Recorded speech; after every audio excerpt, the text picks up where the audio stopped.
సంగారెడ్డి జిల్లాలో వైభవంగా good Friday వేడుకలు జరిగాయి. 2000 సంవత్సరాల క్రితం మానవుల యొక్క పాప పరిహారార్థం బలిగా కలువరి శిలువలో మరణించిన యేసు ప్రభువులు వారు తిరిగి మూడో దినాన్ని లేస్తానని లేఖన వాగ్దానం ప్రకారం 3 దినముల తర్వాత ఆయన తిరిగి లేచిన పండుగని ఈస్టర్ పండుగగా క్రైస్తవులు ఆచరిస్తూ ఉంటారు. అయితే ప్రస్తుతం ఈ దినం క్రీస్తు చనిపోయిన దినములో జ్ఞాపకం చేసుకుంటూ ఎంతో భక్తి శ్రద్ధలతో భక్తులు పోతేటిపల్లి చౌరస్తాలో ఉన్న సంగారెడ్డి రాక్ చర్చ్ సంఘంలో ఎంతో ఘనంగా గుడ్ ఫ్రైడే వేడుకలు జరిగాయి. ఈ ప్రత్యేక పండుగలకు వందలాదిగా భక్తులు పాల్పొంది ప్రభువును పూజించారు. యేసు ప్రభువు వారు కల్వరి సిలువలో మాట్లాడిన 7 ప్రత్యేకమైన మాటలను గురించి ధ్యానాలు చేయడమే గాక సుమధుర సంగీత వాయిద్యాలతో గానాలు చేశారు. ఈ ప్రత్యేక పండుగ దినాన్ని పాస్టర్ యేసుపాల్ మాట్లాడుతూ 20వ తేదీ ఆదివారం ఉదయం జరగనున్న ఈస్టర్ కార్యక్రమాలకు మందిరం సన్నిద్ధమైందని తెలిపారు.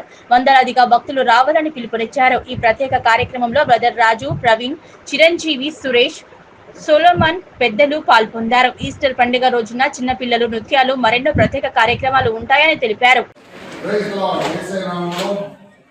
సంగారెడ్డి మరియు పరిసర ప్రాంతాల్లో ఉంటున్న దేవుడి బిడ్డలందరికీ కూడా మా స్నేహితులకు సహోదరులకు అందరికీ సహోదరులకి గుడ్ ఫ్రైడే శుభాకాంక్షలు తెలియజేస్తున్నాం. 2000 సంవత్సరాల క్రితం నరాంతరి లోకానికి వచ్చి మానవ పాప పరిహారానికి లోకంలో మరణించి తిరిగి న్యాయస్థానం వాగ్దానం చెప్పిన రీతిగా తిరిగి లేచాడు. మరి ఈ రోజు మరి ఆయన మరణాన్ని జ్ఞాపకం చేసుకుంటూ అద్భుతంగా వందలాది మంది భక్తులతో గుడ్ ఫ్రైడే సమావేశం చేసుకున్నాం.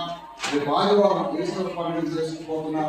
ఆ పునరుద్ధరణ బలాన్ని శక్తిని పొందుకోవడానికి ఈ కార్యక్రమాన్ని చూస్తున్నాం. అందులో వచ్చి ప్రభుత్వం ఆనందించాలని ప్రభుత్వం మనవి చేస్తూ మరొకసారి పట్టణ వాసులు అందరికీ కార్యక్రమాలు చూస్తున్న వారందరికీ ఈస్టర్ మరియు గుడ్ ఫ్రైడే శుభాకాంక్షలు తెలియజేస్తున్నాం.